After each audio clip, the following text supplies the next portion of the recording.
All right, folks, just going to quickly review how you can use StreamStats. I'm going to use the example of Birch Creek, Idaho. The closest town is Mink Creek, Idaho. So we'll see if it can find it here. There we go, Mink Creek in Bannock County. No, it's found the wrong spot, but that's okay. We know where we are. We can just zoom in here to Preston, okay? And then we will come up, and we're going to be in Idaho. We have to select, okay? And so we come up the Bear River, that's Oneida Narrows, right? And then this is Mink Creek, and there is Birch Creek, okay? And so if we zoom in, and if we need to, we can change this. I thought they had an imagery. There they do. And so there you can see the bottom of your site is right there. And so what we're going to do is we're going to identify our study area. And so notice how if I'm zoomed out, oh, it did start to load it. There it goes away. So when you zoom in, it starts to show the NHD drainage network, not as a line, but as raster pixels. And what this StreamStats tool does is there's no gauge on most of this network, right? But then there are places where there is a gauge.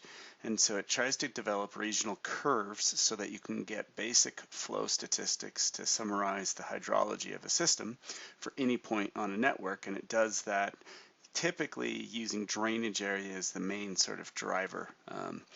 So looking at how flows vary as a function of drainage area.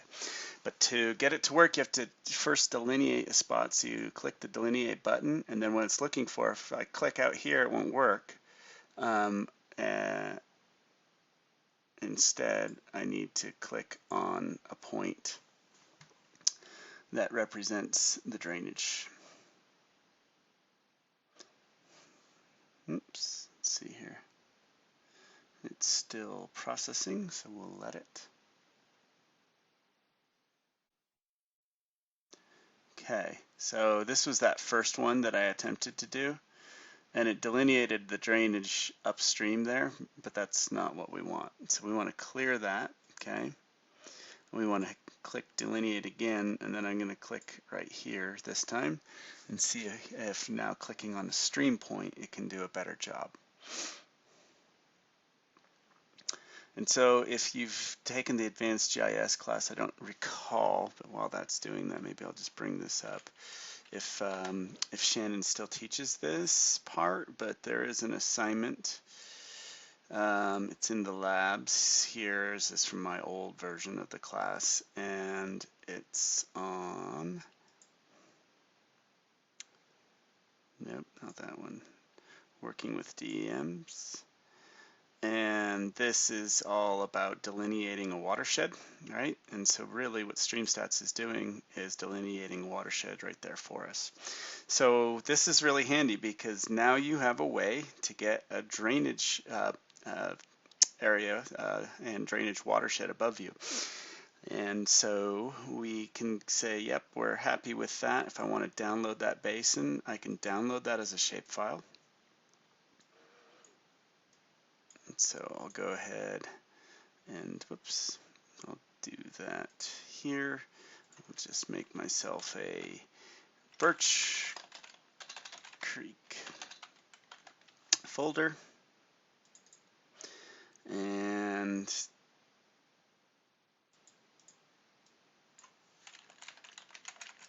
okay, so there's my basin is downloaded. Now I can hit continue.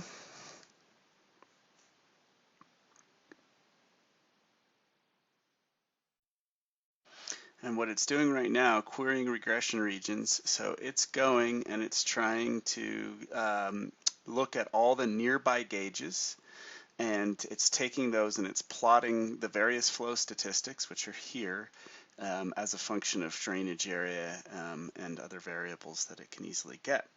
And so these are the different statistics, and so I'm going to want low flow, peak flow, annual flow, you know, and I might as well just grab all these, right? Okay. And then it also has basin characteristics, and so this is useful: percent of agricultural land, mean basin slope, change in elevation, bed length, yeah, there's drainage area, developed land, mean basin elevation, max basement elevation, percent impervious, percent forest, minimum elevation at the bottom, percent north-facing slopes, mean annual precipitation. So you can grab whatever you want. And then you hit continue, and it calculates all of those statistics, either the basin characteristics or those flow statistics based off of the regressions.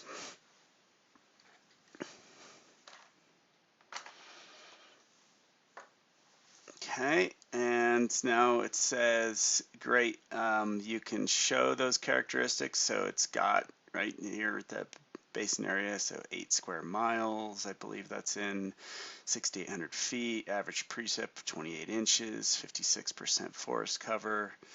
In terms of impervious, that better be low. Where was that? Impervious, yeah, barely anything. Maximum elevation, so let's see, where's the max? That's average. Max of 8,800, almost just under 9,000 feet. And then down here at where at the bottom of your reach, it's at 5,360. So one of the things that's quite handy is you can get a StreamStats report here. So StreamStats report for Birch Creek. And in that report, it has a little map. It has all of those basin characteristic statistics. It has low flow statistics. So right here, this is the 1-day, 10-year low flow, 7-day, 2-year low flow, 7-day, 10-year low flow, right? And so basically, this is a trickle, right? 1.8 to 2. It thinks that this is a perennial stream. We of course know that it dries up in a lot of years. We come down here, and then these are your peak flow statistics. And so your sort of typical floods represented by the 1.25, the 2-year peak floods here. So 39 to 65 CFS. So we're going from, base flows around 2 CFS, typical floods up in that, 40 to 65 CFS range. And then it's estimating that, really rare floods, 100-year flood, 250, 350 CFS, okay? So it has, so what can you use this for? Well, you're interested in using this to ask the question, does this thing produce regular enough, reliable enough floods that is represented in these relative to this small 3 to 4 meter wide channel and its slope? We can look at that in terms of stream power. To do some geomorphic work? And the answer is clearly yes here, and this gives you a handle on just how big some of those could plausibly get. Okay, so what you can do is, there's all sorts of statistics here, but you can download that, and so you can download that as a shapefile as well. And so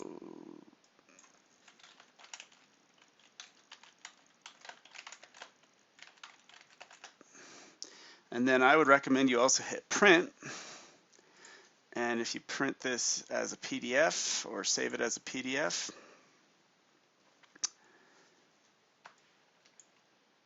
go ahead and save it in the same place that it was.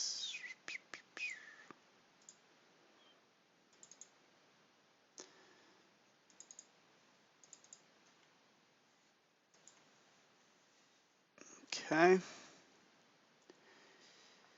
So in less than 10 minutes, you've got a pretty good understanding of the hydrology of your basin.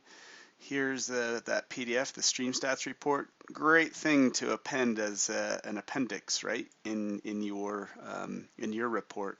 So you can just take the few numbers and your assessment that you need for your planning questions, concisely put that where you need it. Maybe it's a table, maybe it's a couple sentences or a paragraph. showing your assessment there, and then you could refer to this appendix as an example of what you came up with for transparency. Okay, so that's that. I will just briefly show you. You could stop watching now if you know how to do this, but I will just briefly show the rest of you. Oops, I did already grab this here. Extract that, and then I'm going to also, this was my basin.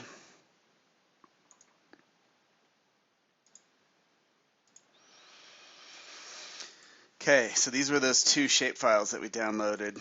So this one was the watershed, okay, and then this one has, it looks like the pour point in the watershed as well. So maybe we didn't need to do that separately, but we'll quickly go look at that here. So I'm just in ArcMap.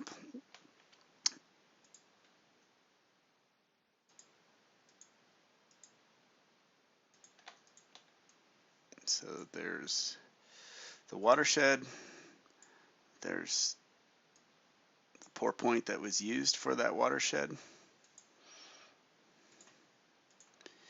You can see if you zoom in some of the little squiggly, the jagged edges. So that's really just representing that 10 meter pixel of the 10 meter DEM from which this is based.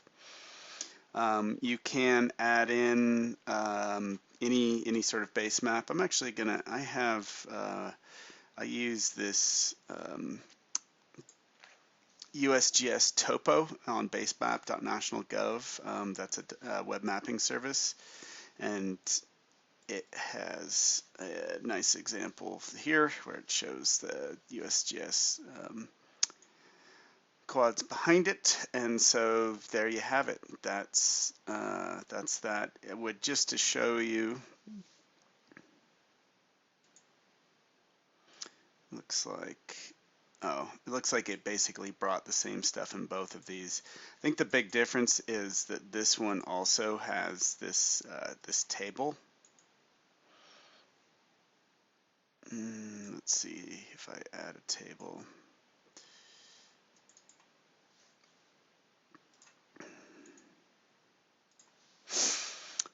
And so this table has all of those statistics, so it has their values, their units, etc.